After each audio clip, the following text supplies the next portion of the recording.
चलिए आज हम लोग ध्यान दें। पिछले क्लास में सीखे थे कि 4 जीवन है। एक का नाम क्या है? सामाजिक जीवन, दूसरा आर्थिक जीवन, तीसरा राजनीतिक जीवन और चौथा धार्मिक जीवन।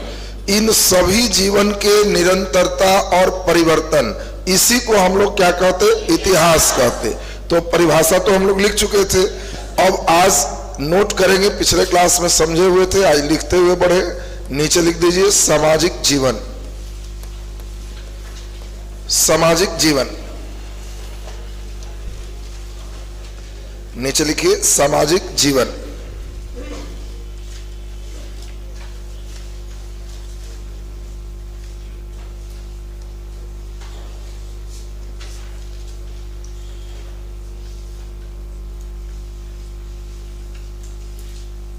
सामाजिक जीवन लिखा गया सबसे। चलिए एक नजर हम लोग सुनेंगे। सामाजिक जीवन में सबसे पहले हमने आपको समझाया कि देखना होगा कि प्रधानता किसकी। प्रधानता किसकी है का मतलब है कि माता की प्रधानता होगा तो मातृसत्तात्मक, और पिता की प्रधानता होगा पितृसत्तात्मक। अब आपको एक खुद समझ में आ जाएगा किसी भी लेसन में कि महिला की स्थिति कैसी रही है। दूसरा नंबर हम लोग क्या पढ़ेंगे? महिला की स्थिति। महिला की स्थिति का मतलब क्या? वो पढ़ लिख सकते हैं, भाग ले सकते हैं, कहां जा सकते हैं, सभी बात आपको देखना होगा। इसके बाद हम लोग तब सामाजिक में क्या पढ़ते? भोजन। तब सामाजिक में फिर क्या पढ़ते? वस्त्र। तब सामाजिक में फिर क्या पढ़ते? मनोरंजन कैसे करते। देखो धीरे धीरे आपके दिमाग में इतनी बातें एकदम बैठ जानी चाहिए कि हम कोई पाठ पढ़ा रहे तो उस पाठ का जब हम सामाजिक जीवन नाम लें तो आपको समझ लेना है कि इतनी बातों को हमको पढ़ना। तो नीचे जल्दी से लिख दीजिए सामाजिक जीवन में, नीचे डैश देके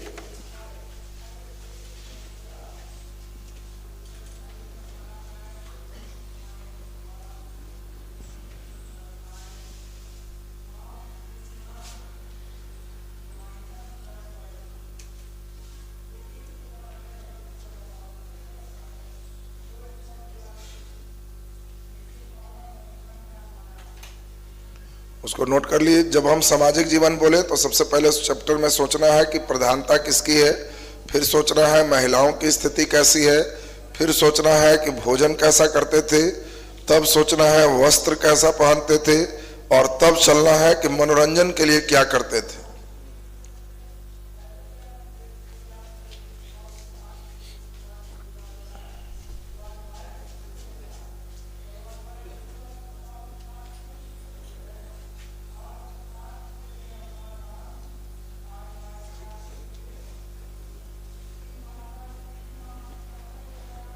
लिखा गया सबसे। चलिए सामाजिक जीवन के बाद नीचे हम लोग अगला नंबर चलेंगे आर्थिक जीवन।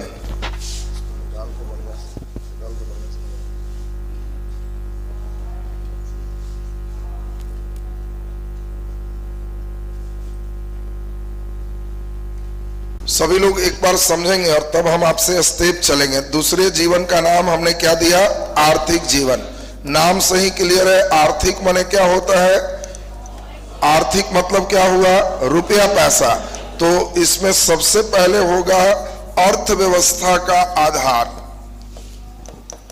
अर्थव्यवस्था का आधार किस आधार पे अर्थव्यवस्था चल रहा है? तब हम लोग चलेंगे कृषि, उसके बाद हम लोग चलेंगे पशुपालन, तब हम लोग चलेंगे व्यापार, इसके बाद हम लोग देखेंगे इसमें मुख्य बंदरगाह कौन है, इसके बाद हम लोग चलेंगे मुख्य रूप से मुद्रा कैसी चल रही है। ये सभी बात हम लोग आर्थिक में चलेंगे। तो जल्दी से पॉइंट्स लिख दीजिए। आर्थिक जीवन में पॉइंट लिख दीजिए। अर्थव्यवस्था का आधार कृषि, पशुपालन, व्यापार, बंदरगाह, कोई सड़क मार्ग से बिजनेस है तो सड़क इंपॉर्टेंट, सड़क मार्ग, मुद्रा,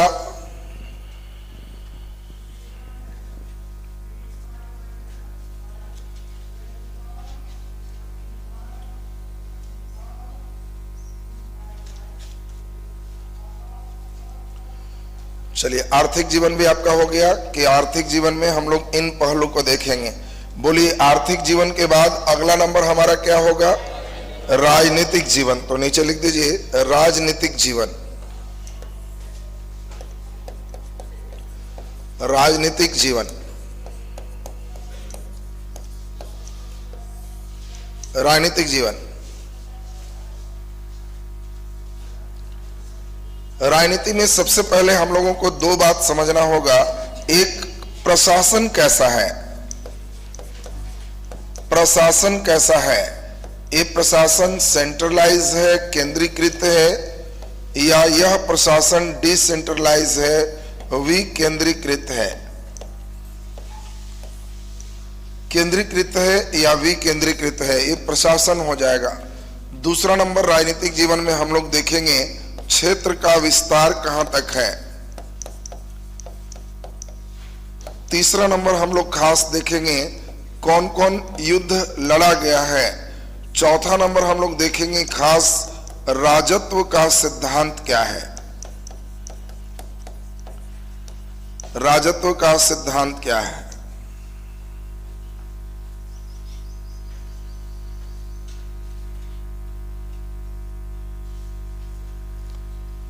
राजत्व का सिद्धांत क्या है।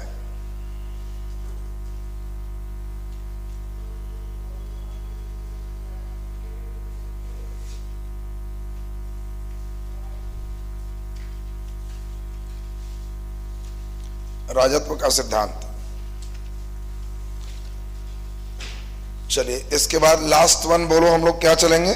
धार्मिक जीवन। तो नीचे लिख दीजिए धार्मिक जीवन। नीचे लिखिए धार्मिक जीवन।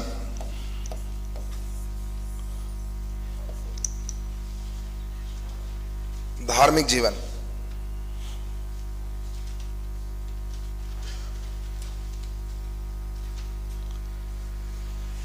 धार्मिक जीवन में हमने मुख्य बात जो समझाया है उसको समझो। इनके ईश्वर कौन कौन हैं। ईश्वर के बाद हम लोग चलेंगे ईश्वर की आराधना का स्वरूप क्या है। आराधना का स्वरूप का मतलब है किस तरह से पूजा की जाती है। आराधना का मतलब पूजा पाठ, यज्ञ होता है, प्रार्थना होता है, क्या होता है इसमें। इसके बाद हम लोग चलेंगे आत्मा होता है कि नहीं। तब हम लोग चलेंगे पुनर्जन्म है कि नहीं। हर सेक्शन का यही चीज आपको समझना होगा। इसके बाद हम लोग देखेंगे खास करके तंत्र मंत्र पर विश्वास है कि नहीं। कर्म कांड कितना ज्यादा इंपॉर्टेंट है। कर्म कांड कितना इंपॉर्टेंट है।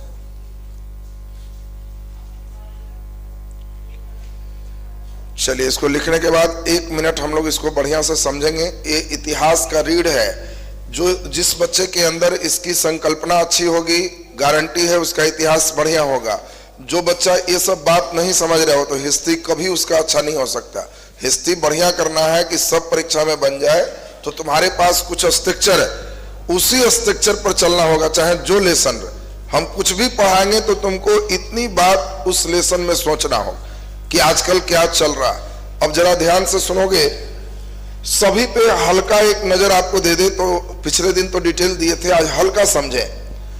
कोई लेसन होगा तो उसका समाज में अगर महिलाओं की स्थिति पकड़ बढ़िया होगी तो समाज मातृसत्तात्मक होगा। पुरुषों की प्रधानता ज्यादा होगी तो समाज पितृसत्तात्मक होगा। बोलो, मातृ और पितृ की बात तो क्लियर है सबका। महिलाओं की स्थिति में कई बात तुम्हें सोचनी होगी। महिलाएं पढ़ सकती है कि नहीं, महिलाएं बाहर निकल सकती है कि नहीं, महिलाएं राज दरबार में जा सकती है कि नहीं, महिलाएं कोई पर्दा प्रथा है कि नहीं, सती प्रथा है कि नहीं, बहुत सारी बात। महिला अगर विधवा हो गई तो फिर से विवाह कर सकती है कि नहीं, उसको हम लोग विधवाओं का पुनर्विवाह कहेंगे। तो महिला विधवा हो गई तो फिर से विवाह करेगी कि नहीं। कई तरह की लेसन। एक ही महिला कई पुरुषों से विवाह कर सकती है कि नहीं, दो तरह की बात है। एक हम लोग जानते हैं बहुपत्निक विवाह। बहुपत्नी का मतलब है एक से अधिक पत्नी रखना। और एक हो गया बहुपति विवाह। बहुपति का मतलब एक से अधिक पति रखना। तो समाज, देखो एक चीज तुमको समझ लेना है, खराब कुछ भी नहीं है, बात समझोगे, खराब कुछ भी नहीं है। हमारा समाज क्या सोचता है, कितना उसके पास उसका रेंज है, उसी से अच्छा और खराब तय होता है। बाकी खराब अच्छा कुछ नहीं होता। कोई एक चीज हो सकता है जिसको यहाँ बहुत खराब कहा जाए, दूसरे जगह वो बहुत अच्छा हो सकता है, उनका समाज उस तरह का हो। अच्छा खराब अपने आप में कुछ है ही नहीं, ये एक सीढ़ी है, स्लैब है, और तुमको इसी को समझना होगा। ये देखो एक हमने सीढ़ी बना दिया। अब इस सीढ़ी क्या है, ये गांव का सामाजिक जीवन, इनका अपना एक स्लैब है, उनका फॉर्मूला अलग है। जैसे गांव से छोटा आए तो ये नगर हो गया, फिर और बड़ा आए तो महानगर हो गया, ये चले तो विदेश हो गया, सबका अपना कल्चर। अब गांव के समाज में क्या होगा, महिलाएं जितना कम बाहर निकलेगी उनको अच्छा कहेंगे, बाहर निकले भी तो जितना आंचल उंचल डाले रहेंगे और बढ़िया है, घूंघट खींच के चले तो बहुत खानदानी कहेंगे। लेकिन अब तुम ही बताओ यहां पर वैसा होगा क्या, नहीं होगा। तो सबका अपना अपना फॉर्मूला है, कहां गलत। अब बताओ किसी गांव के महिला को टांग के सीधे महानगर बंबई घुमाओ और इतना खींच के चल, तो यहाँ के लिए वो अच्छा है, लेकिन यहाँ अच्छा है कि खराब, खराब। कोई महिला देखेगी तो हंसेगी कि देखो 16वीं शताब्दी की नारी ऐसे ही रहती थी, वो 16वीं शताब्दी ना हो गया। अब सोचो इसको यहाँ अच्छा कह रहा है और वहां 16वीं शताब्दी कह, वही चीज गड़बड़ होगी। ये महिला जो यहाँ रह रही है अपना ड्रेस में, और उनको यहां से इनके गांव के गलियों में घुमा दिया जाए तो यहाँ के लिए तो बढ़िया ना थी, लेकिन यहाँ घुमाएगा तब बस कोई बूढ़ा बूढ़ी जहां बैठल है, एकदम भटजुग आ गया, कलयुग खत्म हो। अब सोचो केवल उसके घूमने से कलयुग भी आगे भटजुग में बदल रहा, तो क्या वो खराब हो गया? नहीं, वो यही चीज तुमको समझना है, उसका रेंज कैसा। अच्छा तुमको क्या लगता है, एक ही महिलाएं एक से अधिक पति रखें तो हमारा समाज अच्छा कहेगा कि खराब? खराब। मॉडर्न थ्योरी कभी रखता होगा कि नहीं, कभी रखता होगा कि नहीं? तो हम लोग को यही पढ़ना है। महाभारत की कहानी जो सुना, कहानी से नहीं मतलब है, हम लोग को यह समझना है कि एक ही द्रौपदी पांचों भाई से विवाह की, कब प्रचलन वैसा रहता होगा तब न की होगी, ऐसा ही तो कोई नहीं करेगा। अब एक ही महिला 5 भाई से विवाह की तो ये बहुपति विवाह का उदाहरण होगी, यानी कभी जमाने में ऐसा रहता होगा। इस समय बहुपत्निक विवाह भी देखोगे, धीरे धीरे एक ही पत्नियों का थ्योरी होगा। मध्यकाल आते आते पत्नी ही सूचक हो जाएंगे कौन कितना अमीर आदमी। राजा महाराजा की मजबूरी होगी कि उनकी पत्नी से ही तय होगा कि कितने बड़े राजा हैं। बैंक थोड़े था कि बैंक बैलेंस दिखाओ कि यहाँ कितना, उस समय पत्नी ही, अब कोई कहे इनका 600 महारानी है, 600 विवाह किए हुए, और अगला कहे इनके पास तो 900 महारानी है, तो ये बड़े राजा है।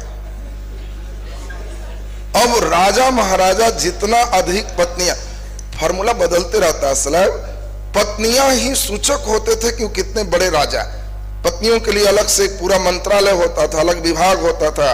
वही मध्यकाल में पढ़ोगे मुगल वगैरह के समय, अलग से उनके जो रानियां हैं उनके लिए बाजार बसाए जाते थे। दिल्ली में लाल किला के सामने उसी बाजार का नाम है क्या, मीना बाजार, चांदनी चौक। ये चांदनी चौक जो नाम सुनते हो ना, राजा महाराजा के रानियों की बाजार थी। कहीं भी लगे चांदनी चौक तो समझना कि वो उसी टाइप का स्टेप। तो ये एक स्टेप है, हाँ यही नहीं समझना कि वही फॉर्मूला इधर अब है। अब वक्त बदल गया, अब बहुपत्निक विवाह वाला को लोग अच्छा कहेगा कि खराब? खराब।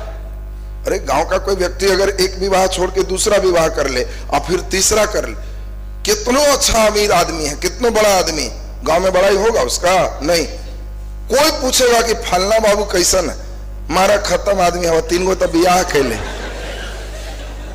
कुछ भी रहे, बोलो इसका ये स्टैंडर्ड बढ़ाया कि घटा दिया? घटा दी। तो हम लोग को यही समझना होगा जब यहां चलेंगे तो किस प्रकार की स्थिति। तुमको जान के बड़ा आश्चर्य होगा, उस जमाने में हम लोग ऐसी ऐसी कहानियां पढ़ेंगे कि उस समय के समाज और अभी का समाज बहुत अंतर। कई बात इधर से अच्छा उधर था। उस साइड में ऐसी स्थिति भी थी कि विधवा कोई महिला हो गई तो विधवा होने के बाद भी वो संतान को जन्म दे सकती थी, बिना विवाह किए भी संतान जन्म दे सकती थी, और इस प्रथा को नियोग प्रथा कहा जाता था।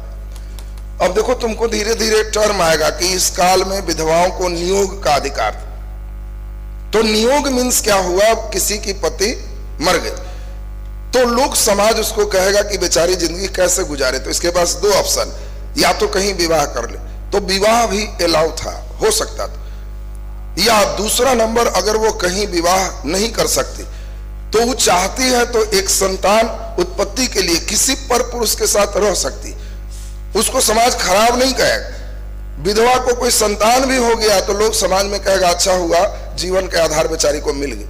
यहां तक पावर था। इस अधिकार का नाम क्या है, नियोग।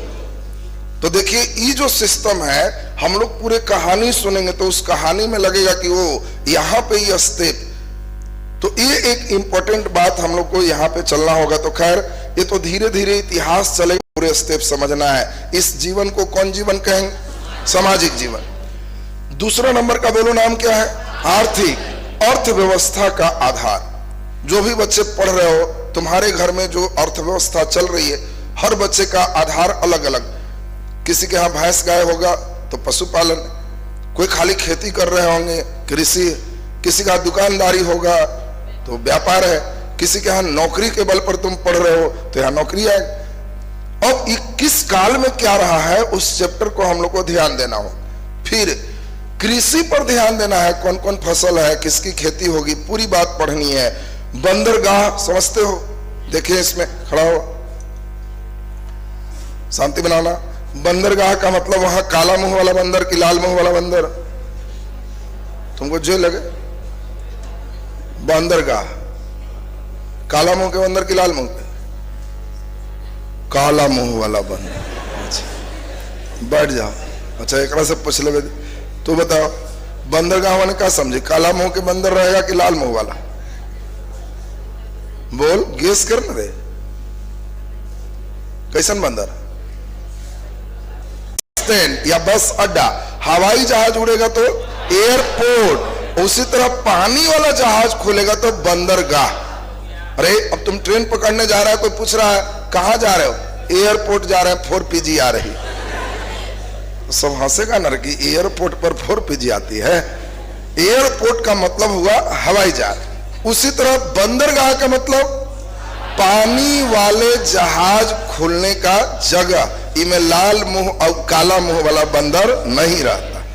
कई लोग को हम जानते हैं बंदर देखते ही खुश होता है, वो बंदर इनमें बहुत सारा रहता होगा। तो खैर ये बीच बीच में भेंट होगा, कोई लेसन पढ़ रहे हो तो उस काल का इंपॉर्टेंट बंदरगाह कौन है, जहां से जहाज खुलते थे। उनका इंपॉर्टेंट सड़क मार्ग कौन है, जहां से बिजनेस करते थे। बाकी हिस्ट्री में वायु मार्ग की बहुत आवश्यकता नहीं है। मॉडर्न आएगा तो थोड़ा रेल मार्ग इंपॉर्टेंट होगा, तो चलिए वो मॉडर्न की बात होगी। पशुपालन का मतलब कौन कौन पशु से परिचित थे, किस पशु को पालते थे, एक सामान्य जानकारी आपको रहनी चाहिए। बिजनेस में क्या आयात करते थे, क्या निर्यात करते थे, कहां क्या बनता था, ये सभी एक इंपॉर्टेंट बात है। और लास्ट वन इंपॉर्टेंट बात क्या है, मुद्रा। मुद्रा का मतलब पैसा, और पैसा किस तरह का था, उस पैसे को क्या कहते थे, ये पूरा डिटेल हम लोग किसमें पढ़ेंगे, आर्थिक जीवन। बोलो जी क्लियर है सबका। आर्थिक के बाद तीसरा नंबर का नाम बोलो क्या है, राजनीतिक जीवन। देखो इसमें क्या है समझो। राजनीतिक जीवन का मतलब हो गया कि इसमें राजा का प्रशासन कैसा था। एक जगह से कमांड होगा तो केंद्रीकृत, कई जगहों पर पावर होगा तो विकेंद्रीकृत। राजा ने क्षेत्र का विस्तार कहां तक किया, कोई अगर इंपॉर्टेंट लड़ाई लड़ा है तो हम लोग उसको भी इसी में पढ़ेंगे। ये सबसे इंपॉर्टेंट है राजत्व का सिद्धांत। ये क्या है, राजा क्या कह के शासन कर रहा। जैसे देखो यहां तुम पढ़ने आए हो तो मेरा अपना सिद्धांत हो, हर टीचर का अपना अपना पढ़ाने वाला सिद्धांत रहता है। अब राजत्व के सिद्धांत जैसे मेरा पढ़ाने का सिद्धांत है, तुम्हें कितना पूछना है, कितना आवाज करना है, कैसे आना है, कैसे जाना है, एक टीचर का हर का अपना अपना सिद्धांत होता है। अब उसी सिद्धांत के अनुसार से तुम भी धीरे धीरे ढल जाते हो। अब एक राजत्व के सिद्धांत में हम तुमको कहें कि सब जो पढ़ रहे हो वो सब लोग एकदम हमारे घर जैसा हो। हम अपना ही सिद्धांत बनाया कि सब हमारे घर जैसा, घर के एकदम समझो परिवार है, पढ़ने आया तो इससे मेरा पावर घट गया कि बढ़ गया? बढ़ गया। जिसको चाहेंगे 2 फेट लगा दे। गुरु नानक अभी तो कहेंगे घरे के नारे मारेंगे तो ठीक हो जाए। नहीं समझा बात रे? तो तुमको जब अशोक पढ़ाएंगे तो अशोक कहेगा सारे प्रजा मेरी संतान है। तो इसका मतलब क्या है? राजा का पावर घटा कि बढ़ गया? बढ़ गया। वो केकरो घर में चल जाएगा, गुप्जर भेज देगा, घर वाला हल्ला करेगा कि काहे घुस गए हैं, तू कहेगा तुम संतान ना है मेरा, हम किसी घर में आ सकते हैं, हम पिता के समान, कुछ भी जांचेंगे। अरे तुम आज भी हमारे जो राजा है, मुख्यमंत्री, प्रधानमंत्री, वही थ्योरी चल रहे हैं। आज भी उनका सिद्धांत यही है कि सारे प्रजा मेरे संतान। कैसे सर? तो तुम बिना हेलमेट पहने मोटरसाइकिल पटना में चलाओ, पुलिस पकड़ लेगी। अब तुम पुलिस को कहो कि ये बताओ भाई एक्सीडेंट होगा तो मेरा सर फूटेगा कि तुम्हारा? मेरा। तो भार तुमको काहे पड़ रहा है? किस बात का फाइन? हमर सिर हम फोड़वावे चाहे तोड़वावे, तुम किस बात का फाइन मांग रहे? तब वो कहेगा कि सारी प्रजा संतान है, तुमको हम ऐसी माथा फोड़वाने देंगे? निकाल 500 रुपया, पहन चुपचाप हेलमेट। बोलो संतान वाली बात समझ में आ रही है तुमको? शराब नहीं पीना है। अब पीने वाला कहेगा हूं हमर पेट है, हमारा मुंह है, हमारा पैसा है, हम दारू पिए चाहे जहर, तोरा का मतलब है?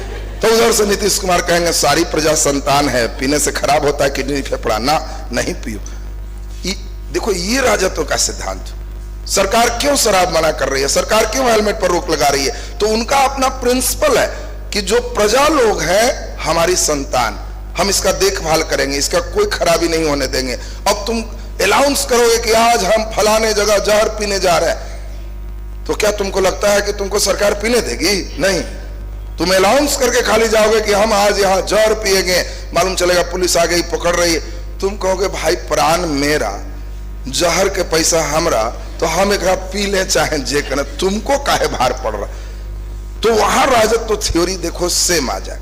तो ये देखो अशोक की बात तुम्हारी चलेगी। तो खैर सब लेसन का अपना अपना एक सिद्धांत हो।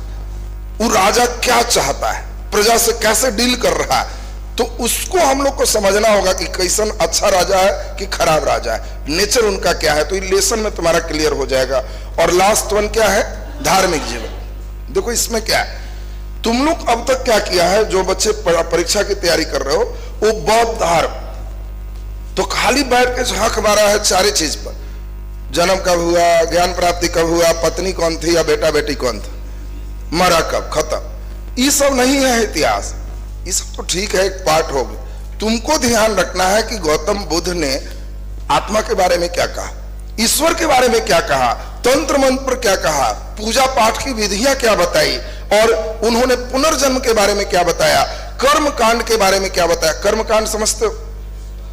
कोई भी चीज जो कर्म ज्यादा दिख रहा है वो कर्म कांड। कोई मर गए तो ये चढ़ाइए, वो चढ़ाइए, ये पूजा करिए, फलाना कीजिए, तो इसको हम लोग क्या कहते हैं? कर्म कांड का। तो ये हम लोग पूरे सिस्टम को देखेंगे, इसी पार्ट को हम लोग इतिहास कहते। अब 3-4 पहलू हम चेक कर ले, सभी बच्चे का चारों जीवन में थर्मामीटर में बैठ रहा है कि नहीं। चलो रे तुम्हें शुरू करो, चलो कोई नहीं बोलना, सिर्फ इसके लिए है।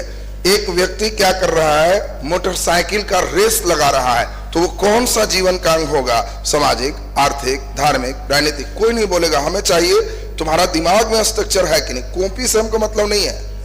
राजनीतिक होगा, क्योंकि मोटरसाइकिल से रेस लगा के सीट पर कब्जा करेगा कि मुखिया हम ही है। एक आदमी मोटरसाइकिल का रेस लगा रहा है कि चल रहे जरा देखें कौन स्पीड चलाता, तो वो कौन सा पार्ट होगा? सामाजिक, आर्थिक, धार्मिक, राजनीतिक? सामाजिक। सामाजिक में कौन सा पार्ट है? सामाजिक एकदम सही आ गया। सामाजिक में कौन सा पार्ट है? बाकी लोग कस के बोलो। मनोरंजन। मनोरंजन है ना वो कर रहा है। तुमको ध्यान दो, नहीं समझा बात जी? कोई स्टेप बोले तो टावर धरे कि हाँ सर यहाँ है और इस स्टेप में चल, और स्टेप ही नहीं पकड़ेगा तो तुम खाली बैठ के आएगा कि औरंगजेब के बाबूजी का नाम ही था। इतिहास है वो। इतिहास का मतलब है कि कुछ भी बोले तो उसको समझो कहाँ है और उसके किस स्थिति पे, और अगले सेक्शन से उसकी निरंतरता, परिवर्तन, कंपैरिजन करो। चलो तो बताओ। चलो बाप रे पहला ही तो अगर माथा आधा खराब हो तू बताओ तो बाप रे साहब दुख हमरे आज आ गए जतरा खराब आज लग रहा है सबके तो जो है ना जतरे खराब हो जाए थे। चलो सोच के बताएगा। चलो तुमको बताना है इसमें एक लड़की हाथ में मेहंदी लगा रही है, कौन सा जीवन है? सामाजिक जीवन है। मनोरंजन, मेहंदी लगाना मनोरंजन है। महिलाओं की स्थिति, सौंदर्य प्रसाधन, बाकी चीज वो स्थिति को ना बता रहा है। बैठ जाइए। देखो अब धीरे धीरे हस्ताक्षर आ जाएगा। अब हम लोग का सोचिए, इतिहास चाहते हो ठीक करना तो शुरू पेज में रीढ़ की हड्डी, वो रीढ़ की हड्डी है, उसी पर हर लेसन का मांस चढ़ेगा। जो बच्चा जितना मेहनत करेगा उनका तंदुरुस्त इतिहास नजर आएगा, जो नहीं मेहनत करेगा तो बेचारा के खाली स्केलेटन हड्डी नजर आएगा। तो इसीलिए उस पे हम लोग को वर्क करना है। चलो अब दूसरी बात करें, थोड़ी सी बात और हम लोग को समझना है। आज लेसन पे हम लोग चले आएंगे और हमारा पढ़ाने का पैटर्न थोड़ा अलग होता है। एक बार में हम शुरू से अंतिम तक धीरे धीरे लिंकेज करवाते हैं कि एकदम बैठे बैठे शुरू से बस आंख बंद कर अब 15 मिनट बाद खोल कीजिए, इतिहास रिवीजन होगी।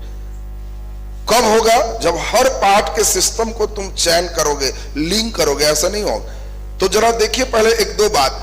मनुष्य ने सबसे पहले पत्थर का उपयोग किया और जिस काल में पत्थर का उपयोग किया उसे पाषाण काल के नाम से जानते हैं। सुनते जाएगा सभी बच्चे, एकदम ध्यान से हमारे साथ बात को समझना। मनुष्य सबसे पहले पत्थर यूज किया और उस काल को हम लोग पाषाण काल कहते। पाषाण माने पत्थर का काल। इस काल में शुरू में मनुष्य बड़े बड़े पत्थर का प्रयोग करते थे। तो जिस काल में बड़े बड़े पत्थर का प्रयोग करते थे, बोलो उस समय पटना में मनुष्य होगा कि नहीं होगा? क्यों? क्योंकि वो पहाड़ बड़का बड़का पत्थर 200 किलो के टांग के लाता होगा। अरे इस काल में मनुष्य कहां रहेगा जहां पत्थर है? और पत्थर, पटना में पत्थर तुमको मिलेगा? तो उस समय ट्रक था कि टंगा के आता होगा। कॉमन सेंस लगाना है तुमको अपने समझना है कि सर समझ गए, जब पूरा पाषाण काल रहा होगा तो बड़े बड़े पत्थर होंगे, और जब बड़े बड़े पत्थर होंगे तो मनुष्य वहीं रहेगा जहां पहाड़ बड़ा बड़ा पत्थर है, क्योंकि पत्थर उसका औजार है। तो क्या उस समय पटना में रहा होगा? नहीं। जम्मू कश्मीर में, वहां हिमालय पर्वत से लेकर सब पर्वत भरा हुआ, तो इसीलिए जम्मू कश्मीर में पर्वत भरा हुआ, इसलिए कश्मीर में उस समय मिले। मध्य प्रदेश में तो रहेगा, क्योंकि तुम देखोगे विंध्य पर्वत से लेकर तमाम चीज की पर्वत वहां मिले। तो धीरे धीरे तुमको कुछ नहीं, ब्रेन लगाना है कि हाँ सर वहां पर्वत है तो वहां रहेगा।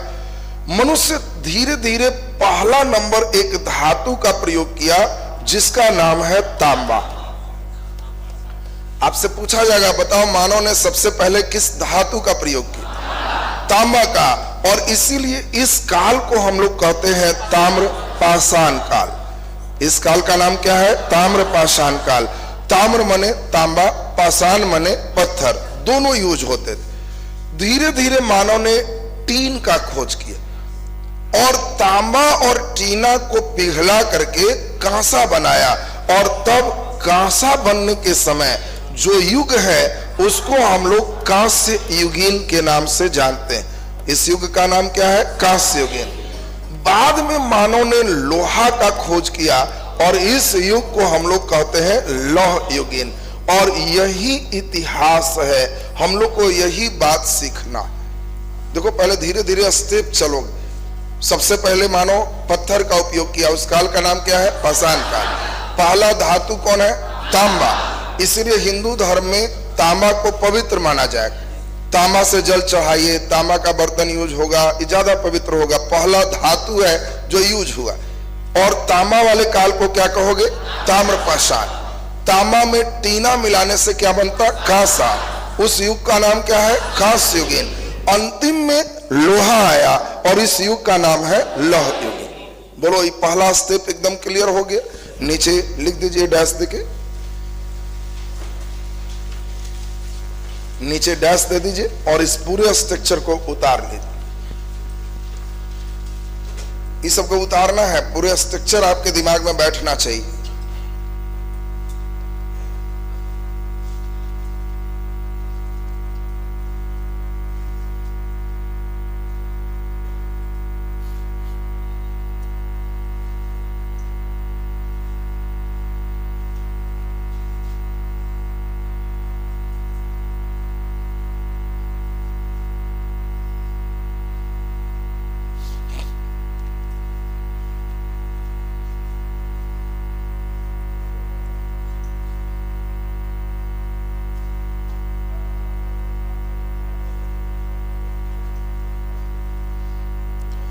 दिमाग में भी स्ट्रक्चर सारे बच्चे का बैठ जाए। जब हम कहें कि पहला धातु कौन सा खोज हुआ, तांबा, तांबा वाला जो युग है उसको हम लोग क्या कहते, ताम्र पाषाण काल कहते। ताम्र पाषाण काल को कई बार बदमाशी करता है सेटर, जान के ताम्र पाषाण नहीं देता है, इसी का नाम होता है चैल्कोलिथिक। चैल्कोलिथिक तो कई बार आपको लिथिक मीन्स पत्थर होता है, पाषाण होता है। कई बार हम पढ़ा के भेजते हैं चैल्कोलिथिक, मार देता है कैल्कोलिथिक, सब एक ही है। तो चैल्को कहें कैल्को कहें चाहे ताम्र पाषाण कहें, दिमाग में रखना है एक ही फेज चल रहा है। पाषाण का मतलब लिथिक एज है, ये चैल्कोलिथिक है, ये ब्रॉन्ज एज है, ये आयरन एज है। तो ये 4 स्टेप में ही इतिहास हम लोग का बटा हुआ है। अब यहां से क्वेश्चन पूछा जाएगा तो बना दोगे ना। पहले मनुष्य ने किस धातु का प्रयोग किया, तांबा का किया। तांबा वाले काल को कौन सा काल कहते हैं, जल्दी बोलिए, ताम्र पाषाण काल। देखिए अभी इसका ध्यान सबसे कम है, उतारने में लगा हुआ, खड़ा हो, कोई नहीं बोलना, सिर्फ उसके लिए है, कोई नहीं बोलेगा। चॉइस ए पत्थर, चॉइस बी तांबा, चॉइस सी कांसा और चॉइस डी कोई नहीं बोलेगा लोहा।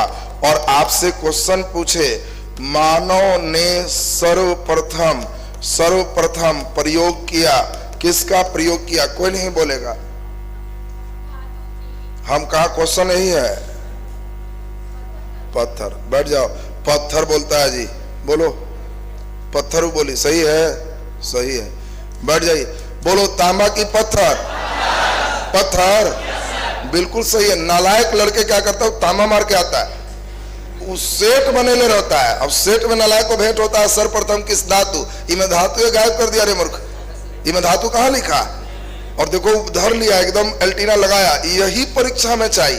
तुम लोग क्या करता है ना, उतना पढ़ेगा परीक्षा में, मूर्खवान मानो ने सर्वप्रथम लड़ गया रे, एकदम तांबा पक्का है, क्वेश्चन दिया तगड़ा था। और नालायक को बोलेंगे पत्थर, ना सर तांबा हम सेट में देखे हैं सर। तो अरे धातु बोलेगा तब ना तांबा है, मानो ने सबसे पहले प्रयोग किया तो क्या होगा, पत्थर। तुमको धीरे धीरे जब पाषाण काल पढ़ाएंगे, सुनो स्टेप क्या है। इसी काल में 3 भाग बांटेंगे, पूरा पाषाण काल, मध्य पाषाण काल, नव पाषाण। नव पाषाण काल में तुमको कहेंगे पहिया का खोज हुआ, कृषि का खोज हुआ, चाक का खोज हुआ। मध्य पाषाण काल में कहेंगे पहली बार पशुपालन हुआ। पूरा पाषाण काल में आग का खोज हुआ। स्टेप आएगा, हम इतना पढ़ा के छोड़ देंगे और वो कहेगा आओ इधर, मानव ने सबसे पहले पहिया का खोज किया। वो पहिया था पत्थर का, लकड़ी का, तांबा का, कांसा का। सोच ले बड़ मार मारेंगे। मानव ने सबसे पहले जो पहिया खोजा होगा वो पाषाण काल में, तो वो पहिया रहा होगा पत्थर की, लकड़ी की, कांसा की, तांबा। कितने बच्चे को तांबा लग रहा है, इतना नालायक कोई नहीं ना रे, तांबा तो एक बात के फेजे है। हाँ अरे यही बुद्धि चाहिए। धीरे अभी तो ही खाली हड्डी बना रहे हैं, धीरे धीरे इस पर मांस चढ़ेगा। और हम एक खास स्ट्रक्चर पे वर्क करते हैं, जैसे तैसे नहीं। जैसे तैसे पढ़ोगे तो तुम्हारा कभी ठीक नहीं होगा। और स्ट्रक्चर बना के फिर उसको करेंगे तो लगेगा कि भाई तो बंध गया। और फिर 15-20 दिन बाद आनंद आने लगेगा कि अब एकदम हल्का लगने लगा, क्योंकि स्ट्रक्चर से आसान हो जाएगा तुम्हारा। तो अब हम लोग ये देखें क्या कांसा का होगा, नहीं तो और बात का है। तो आंसर पत्थर चाहे लकड़ी, कस के बोल, लकड़ी। कितना को लकड़ी लग रहा है, लकड़ी में तो बहुत लोग, चलो। और पत्थर लग रहा है, वेरी गुड। अरे अच्छा ठीक है, लगना छोड़ दे। क्वेश्चन दिए तो तुम अपने आप को वहां ले चलो कि हम उस काल में रहते जिस समय कोई मशीन नहीं था, कोचिंग नहीं था, ट्यूशन नहीं था, और चक्का जैसा गोल बना के चलाना होता। तो क्या पत्थर से आसानी से बनता कि लकड़ी से? लकड़ी से। एक पेड़ है, इसके बस ऐसे काट दिए, ऐसे काट दिए, जो पार्ट निकला हो गया, दिस इज व्हील, यही पहिया। उस समय के पहिया, हाँ काटने के लिए उस समय क्या है, हाथी के दांत पजा रहे हैं, हिरन का सींग पजा रहे, औजार पजा रहे हैं, और उसी से काट। और ये लकड़ी का पार्ट जो काट रहे हैं, ये काट दिए, यही चक्का हो गया। तो इसीलिए पहला पहिया किसका बना, लकड़ी का। तो खैर वो सब तो हम लोग खूब खेल करवाएंगे तुमको, बुद्धि एकदम ठीक हो जाएगा। चलिए खैर, अभी ये बात तो सब लोग का क्लियर हो गया। तुम खड़ा हो, बड़ी कस के मोड़ी ध्वनि है। हाँ सुनो, कोई नहीं बोलना। उसके लिए अब यही क्वेश्चन पूछ रहे हैं, मानव ने सर्वप्रथम किस, अबर लगा दिए, मिश्र धातु का प्रयोग किया है। अब कोई आंसर, कोई नहीं बोलना, उस सबके फिर में मत रहा, गलती करा देगा, अपना बुद्धि लगाओ। मानव ने सर्वप्रथम किस मिश्र धातु का प्रयोग किया? कासा, कासा होगा रे, सब बैठ जाओ, बोलो आंसर, कासा, बिल्कुल सही है। देखो यहां पर ध्यान देना रे, धातु बोलता तब तांबा, मिश्र धातु बोला तो कांसा। लड़कन हमारे पहली बार में कांसा तो मारता ही नहीं। मानव ने सर्वप्रथम किस मिश्र धातु का प्रयोग किया? लड़ गलो, तांबा हुई सबका आंसर। मिश्र धातु लिखेगा तो बोलो आंसर क्या होगा? कांसा। तो बुद्धि लगा लगा के मारना है। बुद्धि क्लियर हो रहा है सबका? चलो छोटा स्टेप एक और है, ध्यान दे सभी बच्चे बढ़िया से। अब देखो इतिहास को हम लोग 3 भागों में बांटते हैं। कुछ ऐसे कालखंड है जिसका कोई लिखित विवरण नहीं है, कोई लिखित विवरण नहीं है, उसको हम लोग प्रागैतिहासिक काल कहते हैं। जब हम कहें कि जिस कालखंड का कोई लिखित विवरण नहीं है, मनुष्य ने उस समय स्क्रिप्ट लिपि का खोज नहीं किया, लिख पूरा नहीं पाए, तो उस काल को हम लोग प्रागैतिहासिक काल कहें। जिस काल में लिखित है लेकिन पढ़ा नहीं जा सका या पर्याप्त नहीं है, दोनों बात, पढ़ भी लिए लेकिन पर्याप्त लिखा हुआ नहीं है, तो उसको हम लोग आद्य ऐतिहासिक काल कहते हैं। धीरे धीरे सारे बच्चे को स्टेप एकदम ठीक होगा, ये 3 स्ट्रक्चर ठीक करो। और जिस काल में लिखित पर्याप्त है उसको ऐतिहासिक काल कहते हैं। यानी इतिहास के कालखंड को हम लोग 3 भाग में बांटे। प्रागैतिहासिक का मतलब लिखा हुआ ही नहीं, आद्य ऐतिहासिक का मतलब लिखा हुआ है हम पढ़ नहीं पाए या पर्याप्त नहीं है तो आद्य ऐतिहासिक है, लिखा हुआ है तो ऐतिहासिक। बोलो ये तीनों स्ट्रक्चर क्लियर? अब इसी में हम लोग को पढ़ना होगा। मान लो हम आपको पढ़ा रहे हैं हड़प्पा सभ्यता, पहला एक लेसन आएगा हड़प्पा, जो पहली बार नाम सुन रहे हो, एक लेसन। अब इस काल में तुमको कहें कि बोलो लिखा हुआ है कि नहीं, तो आंसर है। इस काल में लिखा हुआ है, तो पहला तो ये बताओ लिखा हुआ है, लिपि लिखा हुआ है, तो क्या ये प्रागैतिहासिक होगा? नहीं, इसमें तो लिख ले नहीं। अब ये दोनों में कौन होगा? तो फिर बोलेंगे लिखा हुआ है लेकिन चित्रात्मक लिपि है, चित्रात्मक लिपि है। अब चित्रात्मक लिपि है और हम लोग पढ़ नहीं पाए, बोलो तो कौन सा हो जाएगा? आद्य ऐतिहासिक। अब ध्यान दीजिए, अब यहां पर ध्यान से समझना। अब आपको जैसे ही कहें कि पढ़ नहीं पाए, चित्रात्मक समझते हो? कैसे तुम लोग भी मोबाइल में कई बार चित्रात्मक लिपि का प्रयोग कर लेते हो। चित्रात्मक समझ गए? चित्र वाला इमोजी, उसी टाइप का इधर यूज होता था। हड़प्पा में तुम लोग तो अब इमोजी 2-4 को यूज करता है, हड़प्पा वाला खाली इमोजी पर निकल गए, किताब लिख के बैठे। अब बताओ तुम ही एकदम इसमें अब ऐसा दे दे, सुनो अब ध्यान से, अब ऐसा दे दे, अब एक चित्र बनाया हुआ है और कहे कि बोलो का लिखा हुआ है, तब प्रणाम लिखल, पैर लगा दिया। अब यहां फिजिक्स में ऐसे कर दे तो का लिखा हुआ है, तब प्रणाम मौसी लिखल है।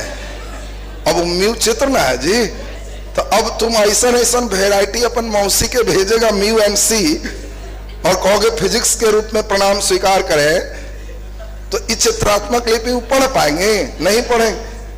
तो अब जरा ध्यान से समझो, बात को ध्यान देगा। ये चित्रात्मक लिपि ही पूरे हड़प्पा में। अब हड़प्पा को इसलिए हम पढ़ ही नहीं पाए। अब एक बच्चा ने लिखा कि सर मिठाई खाइए, क्या हुआ जी? तो बहुत बड़ा परीक्षा पास कर गए सर। कौन परीक्षा पास कर गए जी? तो जी मत कहिए, यही वाला परीक्षा पास कर गए सर। अरे कौन परीक्षा पास किया? तो जी ई वाला पास कर गए, फोटो भेज। तो ई आंख है सर, आंख के अंग्रेजी आई, आई चाय बनी थी सर टी, आई है सर ITI पास किए। भाई रे नला की चित्रात्मक लिपि सुन रहे पहले, तो क्या ये चित्रात्मक क्लियर हुआ तुमको? अब हड़प्पा वाले बताओ ऐसने ऐसने डिजाइन रखे थे, तो ये तो बताए तो ना ITI, आना तो तोरा कोई भेज देता तो बैठ के कहता कौची पास हुआ है, ये तो बड़ा भयंकर परीक्षा दिया। और इसीलिए हड़प्पा की लिपि हम लोग पढ़ नहीं पाए। तो बोलो हड़प्पा किस में रहेगा? प्राग ऐतिहासिक या आद्य ऐतिहासिक? आद्य ऐतिहासिक। तो इन तीनों फेज को हम लोग नीचे लिखेंगे। नीचे लिखो प्राग ऐतिहासिक काल। प्राग ऐतिहासिक काल,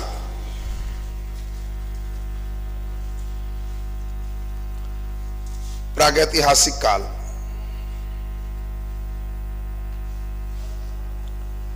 डस्ट के लिख दो, इस काल का कोई लिखित विवरण उपलब्ध नहीं है।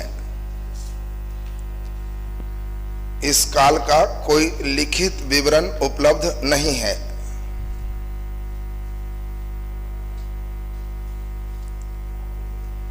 इस काल का कोई लिखित विवरण उपलब्ध नहीं है। लिखित विवरण उपलब्ध नहीं है। चलो नीचे लिखो आद्य ऐतिहासिक काल।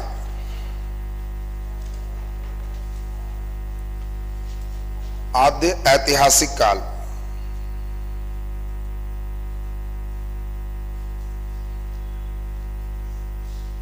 बोलो आद्य ऐतिहासिक काल का मतलब लिखित है लेकिन पढ़ा नहीं जा सका। लिख दीजिए लिखित विवरण उपलब्ध है, लिखित विवरण उपलब्ध है,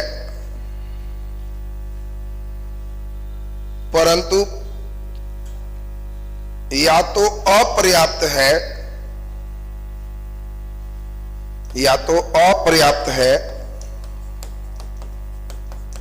अपर्याप्त, अपर्याप्त माने पूरा नहीं है, अपर्याप्त है या पढ़ा नहीं जा सका है। या तो अपर्याप्त है या पढ़ा नहीं जा सका है।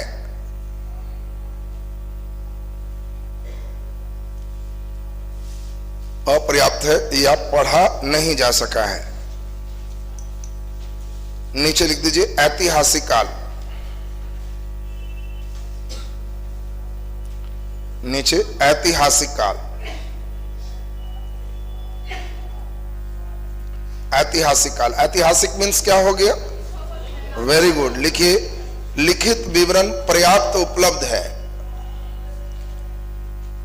लिखित विवरण पर्याप्त उपलब्ध है। लिखित विवरण पर्याप्त उपलब्ध है।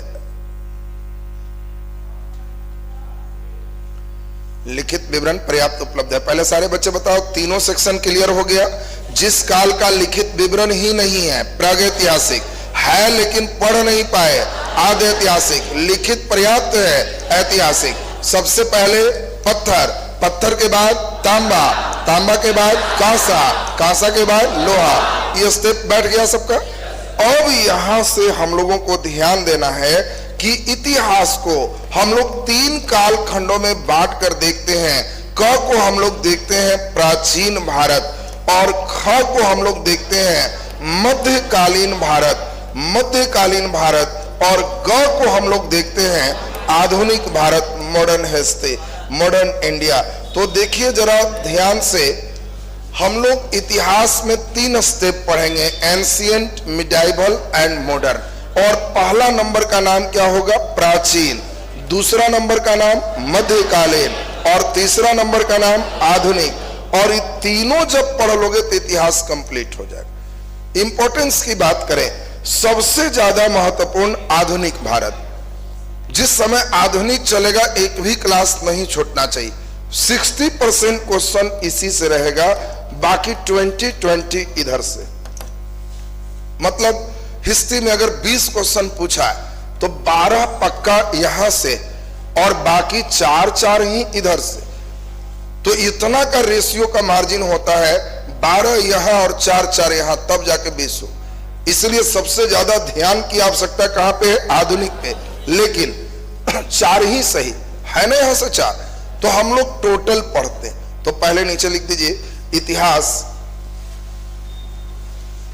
इतिहास, और नीचे लिख दीजिए प्राचीन भारत का में ख में मध्यकालीन भारत, ग में आधुनिक भारत। 3 सेक्शन हम लोग इसमें पढ़ेंगे।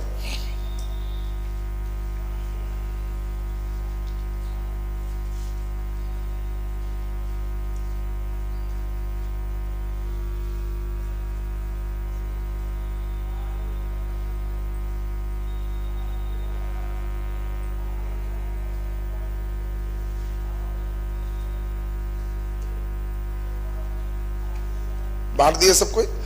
अब हम लोग की बोलो शुरुआत कहां से हो रही है? प्राचीन भारत। तो नीचे लिखिए प्राचीन भारत पाठ्यक्रम। हम एकदम जीरो से चलते हैं, तुम्हें एक एक चीज दिखाई दे और छोर, कहां चल रहा है कहां क्या है। अब यहां से शुरू होता है इतिहास, प्राचीन भारत पाठ्यक्रम। ये सिलेबस हो गया प्राचीन भारत का। प्राचीन भारत में जितने भी लेसन पढ़ने हैं, पहले सभी बच्चे उस लेसन को एक जगह लिखोगे और तब स्टेप आपका क्लियर होगा। तो पहला लेसन आपको हम पढ़ाएंगे पाषाण काल। पाषाण काल के बाद सीधा सीधा पहुंचेंगे हड़प्पा सभ्यता। हड़प्पा सभ्यता और हड़प्पा के बाद सीधा सीधा होगा ऋग्वैदिक। ऋग्वैदिक काल। ऋग्वैदिक जब पढ़ लोगे तब होगा उत्तर वैदिक काल। उत्तर वैदिक काल जब उत्तर वैदिक पढ़ लोगे तब आएगा महाजनपद काल। महाजनपद काल। महाजनपद जब पढ़ लोगे तब आएगा मौर्य काल। मौर्य काल। मौर्य पढ़ोगे तब आएगा मौर्योत्तर काल। मौर्योत्तर काल। इसके बाद पढ़ोगे तो आएगा गुप्त काल और तब इसके बाद पढ़ोगे गुप्तोत्तर काल।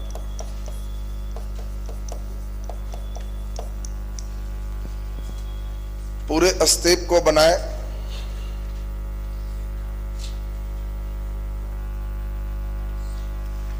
सब लिखेगा, तुरंत याद चाहिए। हमारे स्टूडेंट को एकदम एक बार दिमाग में सब घूमना चाहिए, तब धीरे धीरे होगा कि सर एकदम पूरा फिट हो गया। खाली लिख रहा कॉपी पर नहीं, जीरो से चलेंगे, लेकिन तुम्हें लगभग बात एकदम दिमाग में पचना चाहिए कि हाँ है। शुरू में थोड़ा बहुत लोड पड़ेगा, लेकिन चुपचाप लोड बर्दाश्त करते जाओगे। शॉर्टकट नहीं है, बात समझ लो रे। अभी हम समझा दें जो मेन कुछ लोग का जो लोड पड़ने पर क्या करता है, वो भी समझा देते हैं।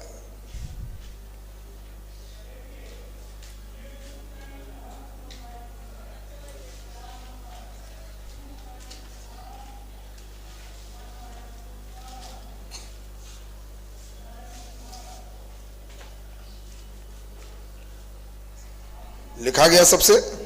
चलो दिमाग में बैठाओ। पहला काम सुनो, थोड़ा सा सब लोग सुन लीजिए। कई बच्चे जो शुरुआत फेज में हैं, कोई आदमी साइकिल चलाता है तो शुरू में कितना भार पड़ता है, धीरे धीरे ना उसको लगता है बड़ा अच्छा किए सीख गए थे।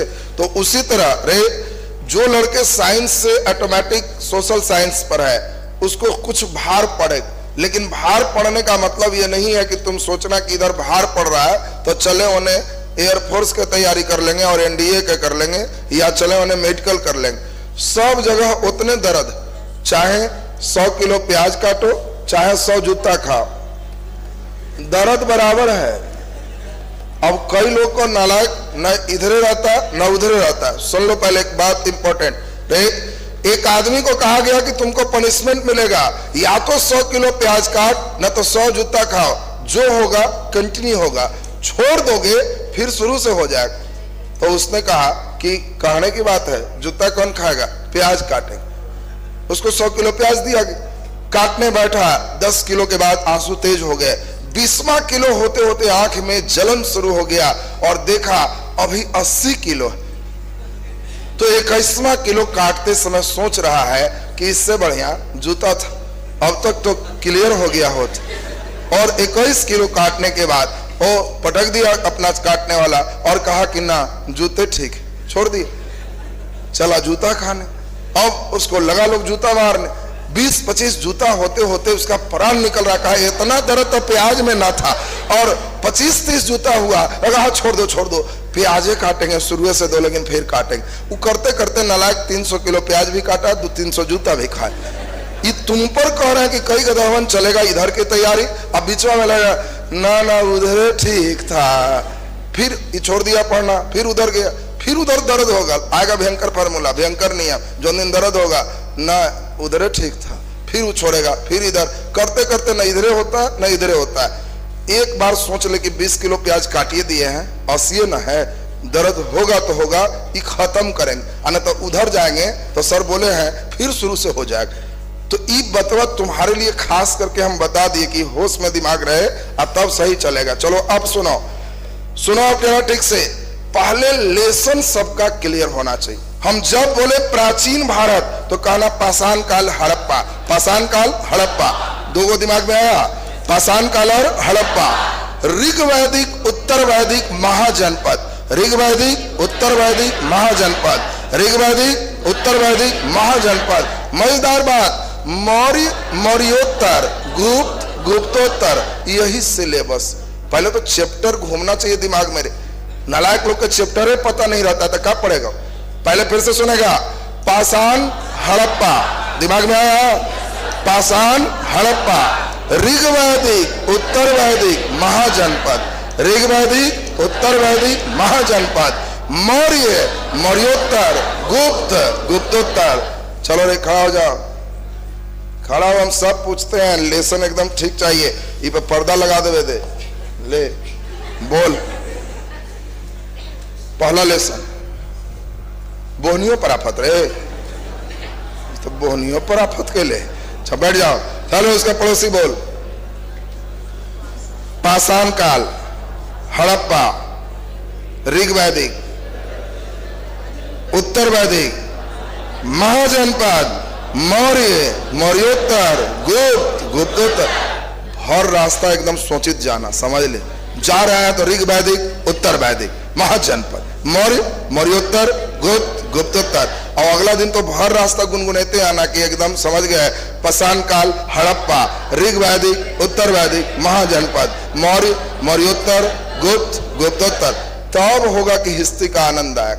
बैठो रे, ये क्यों रटवा रहे हैं मालूम है? क्योंकि हम जब पढ़ाएंगे तो शुरू में तो चैप्टर वाइज पढ़ाएंगे, अंतिम में एक के बार हम यहां से यहां तक पढ़ाते हैं, एक बार में बांधेंगे। और जब एक बार देखो कितना मजा आएगा पढ़ने में। हम एक बार ऐसे वो लिखेंगे, कहेंगे राजा की स्थिति, अब मारेंगे यहाँ ऋग वैदिक, फिर कहेंगे उत्तर वैदिक, तब कहेंगे महाजनपद, तब कहेंगे मौर्य, तब कहेंगे मौर्योत्तर, तब कहेंगे गुप्त, और तब कहेंगे गुप्तोत्तर। परीक्षा में क्वेश्चन आएगा सबसे अच्छी राजा की स्थिति थी ऋग्वैदिक काल में, महाजनपद काल में, मौर्य काल में, गुप्त काल में। बोल जल्दी। ई खराब से अच्छा, सबसे अच्छा, आई खराब, तो सबसे बढ़िया कब है? मौर्य। तो पहले चैप्टर में समझोगे। लड़के क्या करते? गुप्त काल के स्वर्ण काल कहते हैं, मार देता है गुप्त। नालायक, गुप्त का लक्षण देख कितना खराब। इस काल में राजा कोई बनता ही नहीं था, जबरदस्ती बूढ़ा के धर के बनावल जाता था। काहे सर? तो राजा की ड्यूटी थी गाय की रखवाली करो, ड्यूटी थी पूरे कबीला की रक्षा करो। मिलेगा क्या? तो कोई दूध दही इच्छा होगा तो पहुंचा देगा, जबरदस्ती नहीं देगा। बोलो कोई राजा बनेगा? पहले कैसे होता था? मुखिया जी की ड्यूटी, लड़ाई हुआ तो पंचायती कीजिए, रात भर गांव में पहरा दीजिए, मिलेगा क्या? तो कोई पैसा नहीं, कुछ होगा तो पहुंचा देगा। तो कोई जवान लोग खड़ा नहीं होता था। जैसे मुखिया होगा तो सबसे बूढ़ा आदमी के बाबा आप ही, आपसे अच्छा कौन है, खड़ा कर दिया, बना दिया। जैसे ही पता चला कि मुखिया माने 3 करोड़, ड्यूटी बराबर कुछ नहीं, तो सब बूढ़ा के हटा दिया, बाबा उधर आ, माला पहने दे हमरा, जरा उधर से भीड़ चलने दी। चेंज हो गया ना जी। तो उसी तरीके से यहां देखोगे चेंज होगा। राजा की स्थिति का फ्रीक्वेंसी धरना है। और रे, जो लड़के के अंदर लेसन की फ्रीक्वेंसी है तो हम लोग हर लेसन में देखेंगे अगला क्या बढ़ा क्या घटा, क्योंकि खाली बढ़वे नहीं किया, देखो फिर घटना शुरू। क्यों घट गया? तो ये स्टेप ही इतिहास का पार्ट होगा। तो पहले लास्ट बार लेसन क्लियर है सारे बच्चे का? पाषाण काल हड़प्पा, ऋग वैदिक उत्तर वैदिक महाजनपद, मौर्य मौर्योत्तर, गुप्त गुप्तोत्तर, एकदम क्लियर हो गया ना? अब सुनो, सबसे भारी अचटुआ पाठ है पाषाण। परीक्षा में भी नहीं आता, फिर भी कल हम लोग उसको करेंगे। एक इंपॉर्टेंट सूचना भी सुन लीजिए, कल आप लोग का नामांकन प्रारंभ होगा। सुन लीजिए अब ध्यान से। बीपीएससी के सुन लो पहले, कई लोग, पैसा तुम तो कमाते नहीं हो, तुम्हारे गार्जियन एकदम तैयार हैं, बेटा खेत बीके बेच देंगे, तू पढ़ जा। बेटा नालायक है, ना खेत बीके देंगे ना पढ़ेंगे, आप पढ़ाइएगा तो हम धूरे धूर बेचेंगे, क्योंकि पढ़ेंगे नहीं तो बेच ही देंगे, पढ़ेगा नहीं नालायक तो बेच ही देंगे। बाकी ध्यान दो, अगर सीक्वेंस से नहीं पढ़ेगा तो कोचिंग लास्ट तक होगा, क्योंकि हम लोग तो जो पढ़ाते हैं उस बैच में अधिकतम देखते हैं 42-43 ईयर तक के लोग पढ़ते रहते। तो यहां तक वही लोग हैं जिन्होंने सही डिसीजन नहीं लेके कभी प्याज कभी जूता करना शुरू किया। वो लड़के भाग्यशाली हम मानते हैं जो जस्ट 12th देने के बाद तुम्हें सुबुद्धि और गाइडेंस सही मिलने लगा है, और मन से 1 साल मेहनत कर लोगे तो बहुत कम उम्र में नौकरी पालो, और नहीं तो यही उबुक डुबुक होते रहता है। कहीं गए, एक सेक्शन मारे, फिर ऐसे किए, फिर छोड़ दिए, नॉन स्टॉप, अंतिम में एक्सपायरी डेट आ जाए कि अब फॉर्म भरने की आपकी उम्र नहीं बचती है, एक्सपायर, तो एक्सपायर हो जाओगे। दूसरी बात है कि जितने विषय पढ़ना, एक विषय भी किसी बच्चे का ठीक हो जाए, एक की बात कर रहे हैं, वो बच्चे को कभी दाल रोटी की कमी नहीं हो, इतना भयंकर पढ़ना। एक विषय भी किसी लड़के का सही है कि खाली इतिहास सही है, कुछ नौकरी नहीं लगा, कहूं वही बैठ के पढ़ाएगा तो कहेगा हाँ सर आपके कृपा से जबरदस्त अभी मौज करो। एक विषय में सोचो इतना आनंद है, अब सब सही हो जाता तो आनंद का कहना ही। अब तुम आनंद ही उसका भरपूर नहीं उठाओगे, खाली आया 5 दिन आया 2 दिन इधर किया, तो तुम्हारा क्या है, कुछ नहीं हो सकता। तो इसके लिए लेकिन ईमानदारी से पढ़ना होगा, मटियाओगे तो काम नहीं चलेगा। 1 साल तुम सोच लो, गौतम बुद्ध, तुम कहाँ है रे, तुम तो ऐसे ही अभी झकमार में चल रहा। गौतम बुद्ध राजा के बेटा, कोई खाने पीने का दुख नहीं, और वो व्यक्ति के अंदर है कि नहीं हमको नाम हो, घर द्वार छोड़ दिए, राजा के बेटा घर द्वार छोड़ दिए, जिसको 56 भोग खाना मिलता था वो पत्ता खा के तब जाके ज्ञान प्राप्त की। तुमको तो कम से कम खाए पिए के दुख नहीं, डेली एगो पूछे वाला घर से है कि बेटा कोई दिक्कत, तो हल्का भी दुख बतियाता है तो उन्हें से एक्स्ट्रा आ जाता है, तो खाली हल्का दुख भी बोलता है तो एक्स्ट्रा आ जाता है। इतनी उम्मीद लेके तुम्हारे गार्जियन चल रहे, बस्ता टांग के सुबह सुबह निकलते हो तो उनको लगता है कि ये नाम करे, और तुम कर सकते हो। सर देखी है, कठोर मेहनत करना होगा। जो पढ़ा, अरे हम लोग की ड्यूटी तो पढ़ाना है, जबरदस्ती याद करवाना रहता तो हम अकेले नहीं आते, 5-6 पहलवान लेके आते। हम बहाल ही करते कि कम से कम हमसे मोटा तगड़ा होना चाहिए, और कोई लड़के को देखते कहते पेमेंट दिया है तो जी, ड्यूज है तो ना, पकड़ के लाओ उसको, ना सर ना सर, चुप रहा, प्राचीन भारत ले वैक्सीन चढ़ा दी, लेकिन वो वैक्सीन नहीं है। दुखद बात है कि हमको भी यहाँ पढ़ाना होगा, तुमको पढ़ना होगा, कष्टकारी एक प्रक्रिया, और इस प्रक्रिया में हम इतना ही जानते हैं, एक बार मन से पढ़ लोगे तो सारा दुख निदान हो जाएगा, और नहीं तो उच्छृंखल रहोगे तो जस्ट इधर उधर भटकते रहोगे। देखो एगो है उदाहरण में खड़ा रहे, यहाँ नाम लिखाया, बाबूजी का पैसा दिया, उसके बाद जहाना पिछले बार फाउंडेशन बैच जस्ट एक ट्राई किए थे, पिछले बार भी हमने बैच किया, तो हम सिर्फ देख रहे थे कि जहानाबाद में बच्चे कितना ठीक ठाक, कितना कठिन स्थिति में टिकता है। हम बहुत परीक्षण के बाद ही कहीं बैच शुरू करते हैं, जहां हमको लग जाता है कि नहीं लोग उतना नहीं है, बैच शुरू नहीं करें। और शुरू करना तो एक इंपॉर्टेंट है, निभाना इंपॉर्टेंट ज्यादा। तो पिछले बार जितना कष्ट हो सकता था हमने बैच को दिया, अंतिम तक हम चेक किए तो देखे बच्चे हैं, तो हमें लगा कि नहीं सब पढ़ने का जोश जुनून है तो पढ़ाएं, इसीलिए हमने ऑफलाइन शुरू किया। नहीं तो ऑफलाइन तो कहीं पढ़ाएगा आदमी तो कहीं हो जाए। बाकी वो पिछले बार एडमिशन लिया, 2 महीना पढ़ा, और उसके बाद यूट्यूब पर बैठ के इधर उधर देखा, कहा कि नहीं ज्ञान प्राप्ति यहाँ नहीं हो सकता है, ज्ञान प्राप्ति के लिए पटना आना हो। पटना है, पटना में भी चूंकि बीपीएससी बैच सबसे बड़ा बैच में लोग बैठते हैं, वहां भी सबसे बड़ा क्लासरूम हमारा ही, तो बीपीएससी में फिर आया, 1 से 2 दिन पढ़ा और फिर ही फरार हो गए। फिर 2 महीना बाद आया, काहे रे तुम पढ़ नहीं रहा, तो कहां कहां पैसा दिया था, किसके किसके यहां दिया रे, खान सर आओ, इसके यूट्यूब पर जेकर जेकर नाम सुना सबके जाके भरपेट पैसा दे दी। तब हमरा ही आया कि जी पैसा ना है सर, सब ओने दे दिए सर। और के बाद हम शॉर्ट्सवा देखते थे तो बड़ी मजा आता था, क्लासवा में खाली हुआ होता है, जब मजे नहीं आता है। अब लग रहा है कि नौकरी नहीं, अब क्या करें हम कि चुपचाप अब चल जहानाबाद, तू वहीं से ना आया था रे, वहाँ खर्चा कम होगा, वहाँ सब चीज ठीक हो गया, अब बुद्धि आ गया तुमको कि हाँ अब इधर उधर नहीं बैठ के, जब तक टबरवे तो 8 को धरेगा तो सीखेगा नहीं। तो जिस दिन DD1 में आ जाएगा तो उसको फिर सलाह दिए तो 12 बैग अब फिर एकदम स्थिर से साल भर तू पढ़ेगा, फिर तू एने ओने एल्टीना करेगा ना तो समय बैठ। वैसे 2-3 लोग उस सब शुरू में क्या है ना, हम चूंकि पटना पढ़ाते हैं तो सबका रिटर्न पढ़ता है, अरे पटना तो मेन सेंटर ना है, तो सब के यहाँ घूम लिया। तो हमसे कौन बच्चे पढ़ते हैं जिसको गंभीरता चाहिए, पढ़ना है। चूंकि बीच में हम शायरी नहीं बोलते, बीच में हमारे क्लास में हुआ नहीं होता, बेंच पटको अभियान नहीं चलता, किसी दिन नहीं होगा, डेली सीरियसली पढ़ना होगा। तुम यहां से उतरो तो डेली तुमको लगे कि आज इस चीज को सीख के उतर, न कि बैठ के जाना है हम तो पटकलू बेंच में उठा के, हम तो मारलू हुआ कि कह मत, पर इससे रिजल्ट आ जाएगा तुम्हारा। उससे रिजल्ट आ जाता तो हम तुमको तनी मनी हुआ करवाते, इतना कहते चिल्लो रे, गला साफ कर दे रे, मोहल्ला जान जाए रे, रिजल्ट आ जाएगा। अरे तो एक दिन काटने का अभियान हो जाता है। तो खैर अब सुन लीजिए, इसमें आप लोगों का बीपीएससी यह जो फाउंडेशन बैच आपका हम इधर प्रारंभ किए हैं, ये बैच चूंकि इसमें टाइम अभी 1 घंटा दे रहे हैं, धीरे धीरे इसके टाइम 1.5 घंटा और धीरे धीरे 2 घंटा और धीरे धीरे 3 घंटा पर जाएगा, लेकिन ये क्रमशः प्रक्रिया।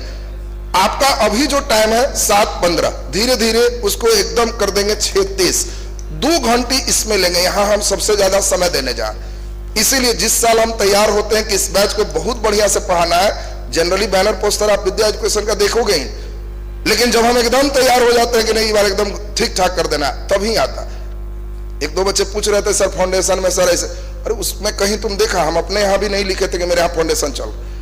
एक बच्चे को भी हमने नहीं बताया था कि मेरे यहाँ कंपटीशन चल रहा। पिछले साल रिसर्च था कि तुम प्रतिकूल स्थिति में भागता है कि अंतिम तक टिकता है। तुमको हम दुख देंगे, टिक गया तो ना लगेगा कि नहीं अर्जुन बन सकता, दुखे दिए है, बड़ी दुख है, फरार, तो भाग, फिर जूता उता खाओ, फिर कष्ट कर, फिर तब समझ में आएगा कि हाँ पढ़े, फिर सही हो।